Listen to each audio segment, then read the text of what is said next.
Well, hello folks out there in YouTube land. Got a big show lined up for you. Let's get right on into it.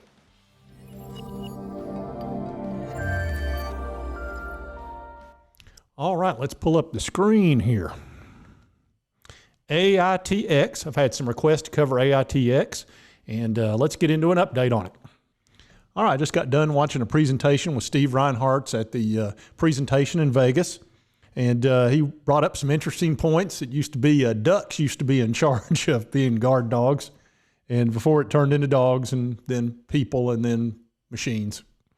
And he went over about, you know, basically the development of all the different ways that things sort of came about. And of course, he talked about the various products with AITX, of course, the guard dog, junkyard dog, and all the various Ava, and of course, Romeo, and Rosa, which is their best selling. And Ava actually won an award while he was there.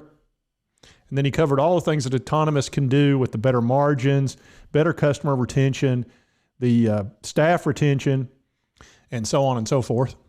And then he did several Q&As and sort of talked to the folks there that are into this, that are into security. And of course, he's very knowledgeable about it, as you can imagine. And of course, their biggest issue, a lot of them are having trouble staffing. And it's understandable after the Rona raged through the country, a lot of people either quit, retired, or don't want to work. So it's hard to get people to guard. So obviously these new AI machines are going to be quite useful over time. The question is, when is that going to happen? Now the stock itself has pretty much for the last about 6 weeks has traded almost dead sideways. It's, like I say, this 16 cents, it seems to be stuck on it. You can see it's hit it, I don't know, 20, 30 times here. It's kind of amazing. Penny stocks have sort of all done this. They've all been just sort of on this deadpan line. And normally penny stocks are very volatile. This one's just been sort of flat, and so have a lot of them.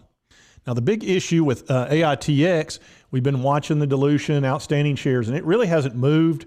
In probably that 4 or 5 weeks, it's been at 4.733 for a long time now. So there really hasn't been any dilution in the near term. And they're bumping their head up against this 5 billion shares. They've only got about 267 million left. And at a price of, just over a penny, that's not going to raise a ton of money. Maybe 3 million, something like that's about all that's left to raise. And why that's an issue and why I'm a little bit concerned about it is pretty simple. They've got about 4 million in cash, as you can see right here. But the issue is with the revenue, of course it's building, but it's not much. And it needs to build quickly. But the problem is, like I say, they lost $7 million last quarter between loss from operations and interest expense. So that 7 million, it's going to eat up that 4 million pretty quickly. And I know they've sold some shares between now and then, so they obviously have enough to operate currently. But they're going through about 2 million plus a month, and having 4 million in cash, that's like 60 days. So I'm not terribly comfortable with their cash position. I know that he has a lot of options, and he's actually spoken about that he has lots of options as far as raising money besides selling the remainder of the shares to go to 5 billion.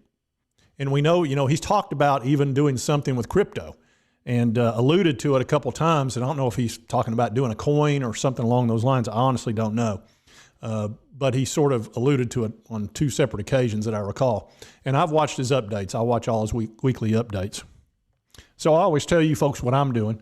And currently right now, like I said, I've tried to swing trade this thing a couple times and I was unsuccessful. Like I said, I made a little money one time and lost a little bit of money, and I just kind of broke even on it. And I'm not comfortable going in long term with it until I know they've got enough cash to weather any storm.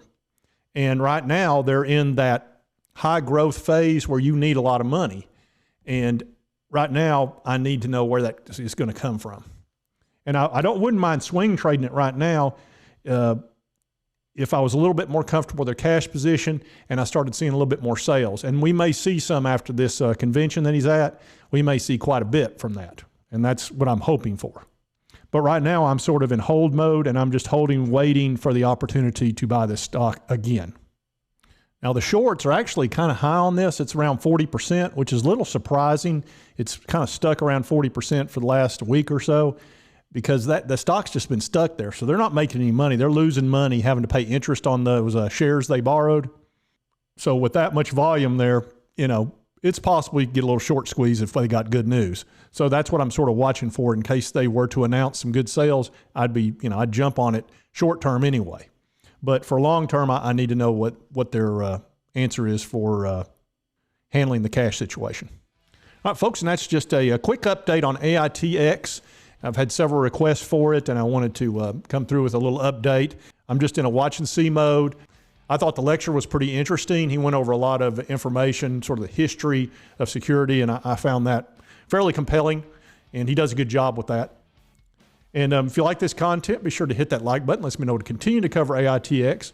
And if you haven't subscribed, hit that subscribe button. I'd certainly appreciate it. And I hope you did like the content. And we'll see you next time on Mr. Frugal Investor.